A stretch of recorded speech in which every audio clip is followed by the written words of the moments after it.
गजब खुदा का मेरा खाते हो और मुझ पे ही गुर्राते हो। अरे दिन रात ख्वार होता हूँ तब तुम लोग ऐश करते हो। ये जो अंबर है ना अबू जी, यही रो रो के दिखाती है खालिद को, तभी वो हिमायत करते हैं।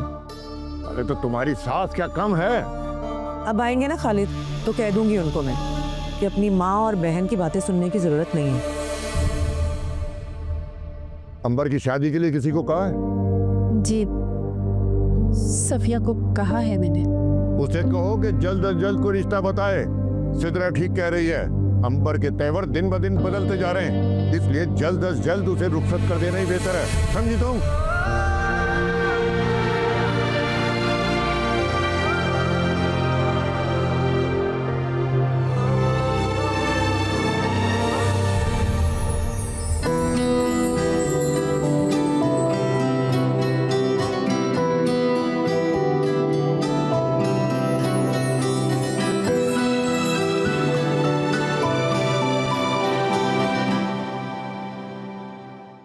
सहर,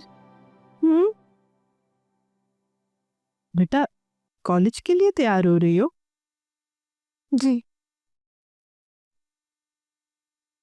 इतना तैयार मत हुआ करो। क्यों?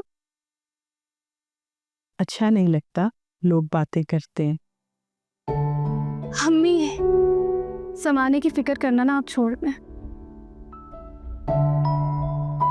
एक बेवा माँ को जमाने की फिक्र करनी पड़ती है, समझा करो।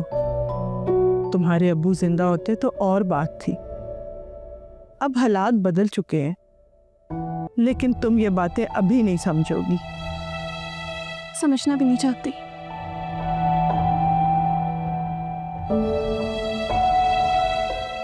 अच्छा नाश्ता तैयार है, आओ नाश्ता कर लो। क्या बनाया? ऑमलेट और पराठा। मेरा मूड नहीं है, मुझे पैसे दे, मैं कैंटीन से कुछ खा लूंगी। पैसे? हाँ पैसे देते। कितने पैसे दे दूं? दे दें 2-3 हज़ार। 2-3 हज़ार? इतने ज्यादा? क्या हो गया अम्मी, बस से जाऊंगी तभी कैंटीन के लिए कुछ पैसे बचेंगे ना। अच्छा ले लो, जरा एहतियात से खर्च करना। तुम्हें तो पता है मेरे पास इतने पैसे नहीं होते। जिनके घर सारा दिन काम करती रहती हैं, उनसे पैसे क्यों नहीं लेती आप? क्योंकि वो हमारे घर का खर्चा चलाते हैं, अब उनसे पैसे भी मांगू क्या मैं? हम कौन सा बैठ के खा रहे हैं, उनके घर के सारे काम करती हैं आप मुलाजमों की तरह। उस पर ताया वो हमारी कुछ इमदाद करने के लिए तैयार हो जाते हैं, उस पर भी रमशा और ताई अम्मी हमें हकारत की नजरों से देखते हैं। तुम्हें मसला किससे है? मेरे घर में काम करने से या अपनी ताई और रमशा से? हर चीज से, मुझे उनकी हर चीज से मसला है। मुझे ऐसा लगता है कि खुदा ने हमारा हिस्सा भी उनके हिस्से में दे दिया। मेरा बेटा, अच्छा चलो तुम फिक्र नहीं करो, कॉलेज जा रही हो ना, लो पैसे लो और ज्यादा इस बारे में मत सोचो। ये लो। जे भी दे, क्या गिन रही है? जा रही हूँ।